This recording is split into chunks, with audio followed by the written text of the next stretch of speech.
Hogwarts का पहला साल तो जैसे तैसे बीत गया, लेकिन असली कहानी अब शुरू होती है। एक ऐसी कहानी जो सिर्फ जादू की नहीं, बल्कि रहस्य, डर और एक गहरे छिपे अतीत की है। इस बार खतरा कहीं ज्यादा साइलेंट है और कहीं ज्यादा घातक। एक ऐसा रहस्य जो सालों से स्कूल की दीवारों में सोया पड़ा था, अब फिर से जाग चुका है। और हैरी पॉटर को पता भी नहीं कि वो एक बार फिर एक ऐसी लड़ाई की ओर बढ़ रहा है जो उसे तोड़ सकती है या उसे बना सकती है।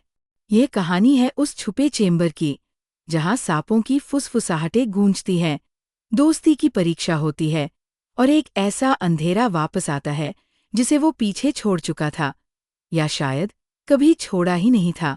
हॉगवर्ट्स में पहला साल जैसे तैसे खत्म हुआ था। हैरी पॉटर ने पहली बार स्कूल में जादू सीखा, दोस्त बनाए और यहाँ तक कि वोल्डेमॉर्ट से टक्कर भी ली।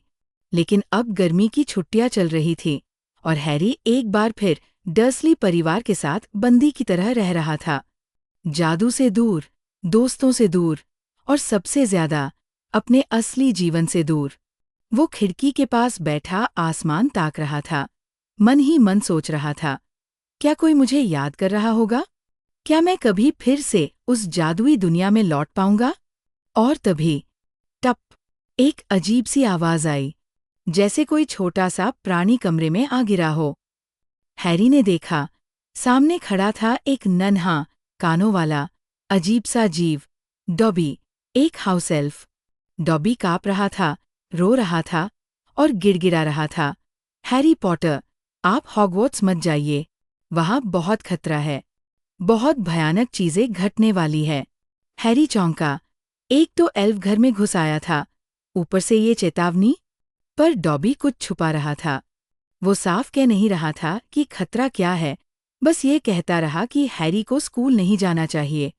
और जब हैरी ने मना कर दिया तो डॉबी ने पूरा कमरा तहस-नहस कर दिया और डर्सलेस ने गुस्से में आकर हैरी को कमरे में कैद कर दिया। लेकिन दोस्त कभी अकेला नहीं छोड़ते।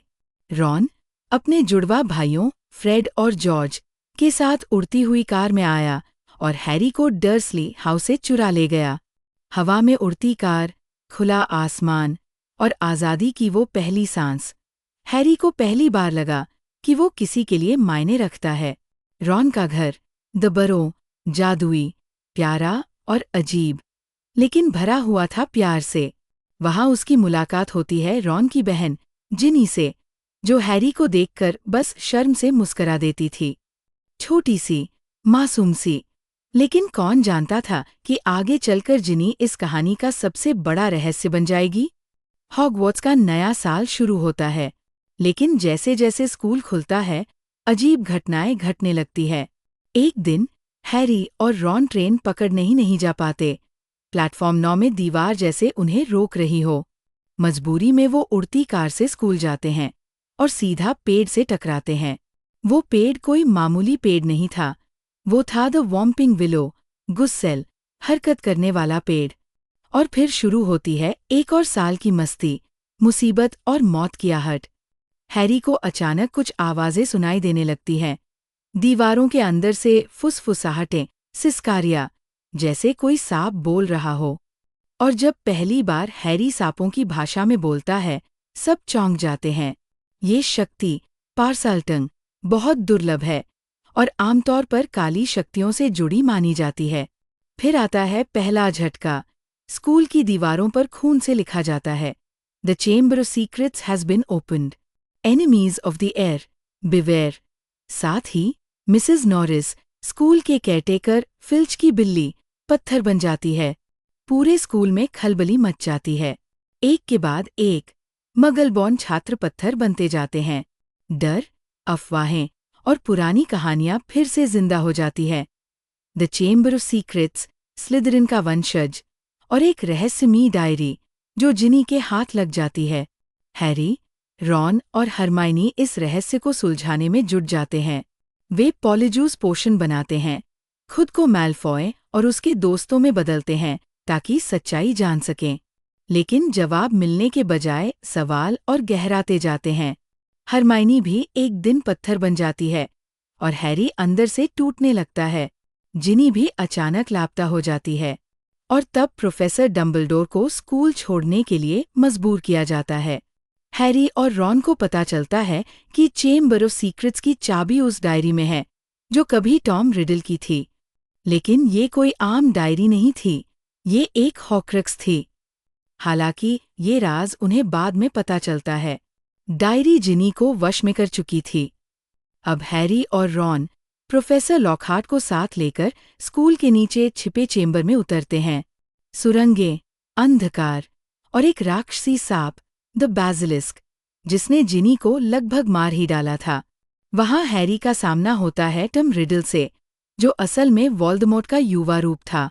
एक अकेला लड़का अपनी तलवार, अपनी हिम्मत और अपने भीतर छिपे जादू के सहारे उस बेसिलिस्क से लड़ता है।